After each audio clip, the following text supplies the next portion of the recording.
എല്ലാവരും ഊഞ്ഞാലാടിയിട്ടുണ്ടല്ലേ?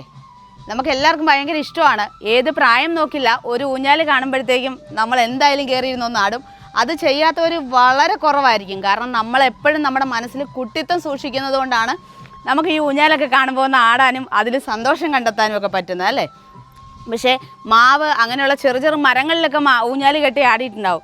പക്ഷേ ഈ ഒരു മരത്തിൽ ആരും ആടിയിട്ടുണ്ടാവില്ല ഊഞ്ഞാൽ കെട്ടിയിട്ട്.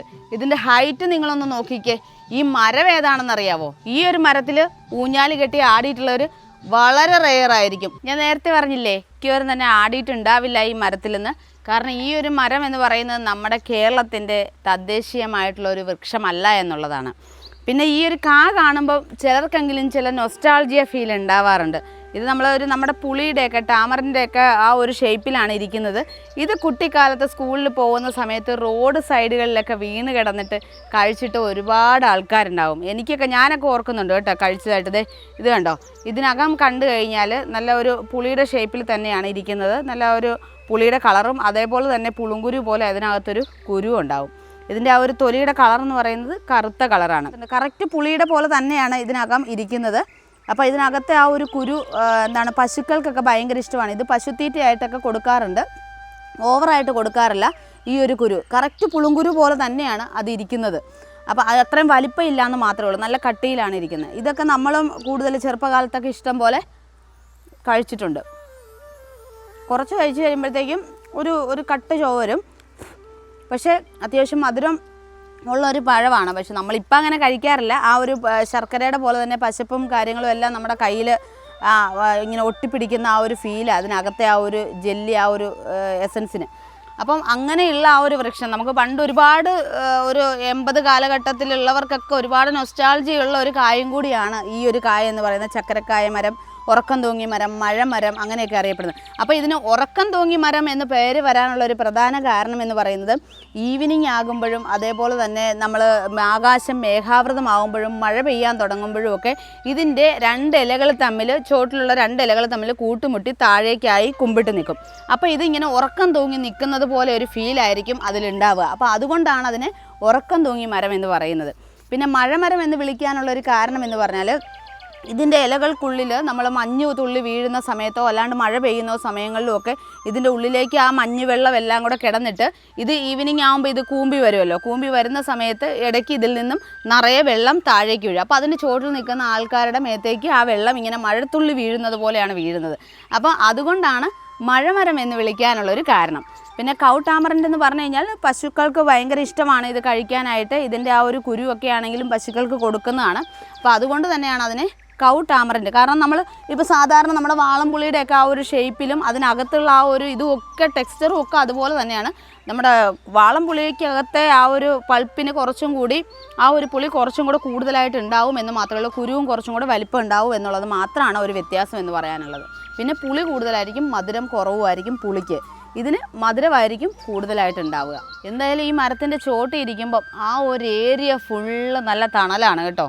ഭയങ്കര, കാരണം ആകാശം മുട്ടെന്ന് പറയാവുന്ന രീതിയിൽ അതിൻ്റെ ശിഖരങ്ങളൊക്കെ ഇങ്ങനെ പടർന്ന് പന്തലിച്ച് നിൽക്കുകയാണ്.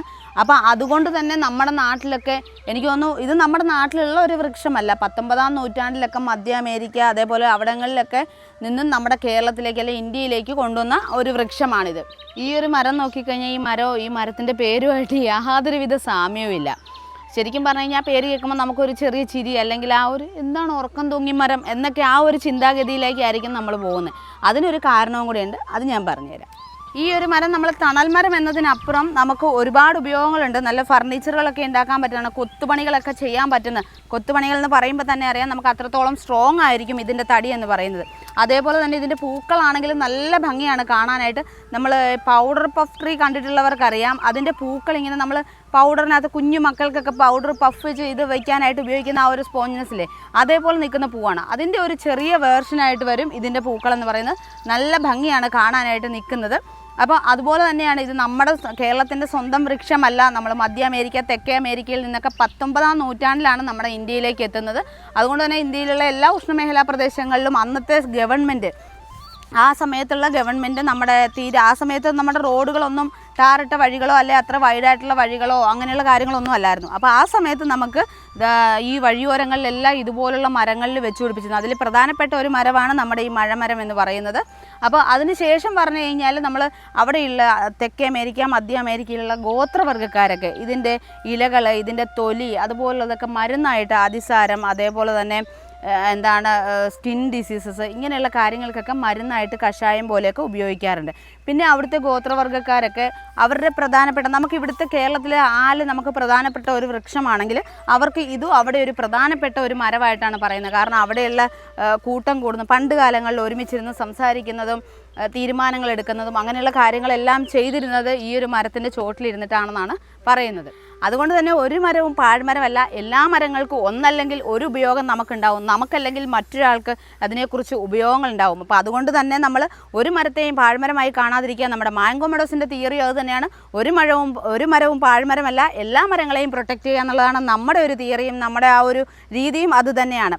അപ്പോൾ അങ്ങനെ പറയുമ്പം ഈ ഒരു മരം നമുക്ക് വളരെ പ്രധാനപ്പെട്ടതായിട്ട് എടുത്തു പറയേണ്ട ഒരു മരമാണ്. അപ്പോൾ ആ ഒരു പേരിൻ്റെ പ്രാധാന്യം കൊണ്ടാണ് നിങ്ങളിലേക്കും കൂടെ ഈ ഒരു വീഡിയോ ഞങ്ങൾ എത്തിക്കുന്നത്. ഉറക്കം തൂങ്ങിയ മരം, മഴമരം, അതൊക്കെ കേൾക്കുമ്പോൾ നമുക്ക് വളരെ കൗതുകം ഉണർത്തുന്ന ഒരു പേരാണ്. അപ്പോൾ അതൊക്കെ കൂടി നിങ്ങളെയും കൂടി ഒന്ന് അറിയിക്കണം. ഈ മരത്തിൻ്റെ പ്രത്യേകത എന്താണ്, നമ്മുടെ പണ്ട് കാലത്തെ നൊസ്റ്റാൾജി എന്താണ്, അങ്ങനെയുള്ള കാര്യങ്ങൾ നിങ്ങളിലും കൂടി ഒന്ന് ഷെയർ ചെയ്യാൻ വേണ്ടിയിട്ടാണ് നമ്മൾ ഈ വീഡിയോ ചെയ്തത്.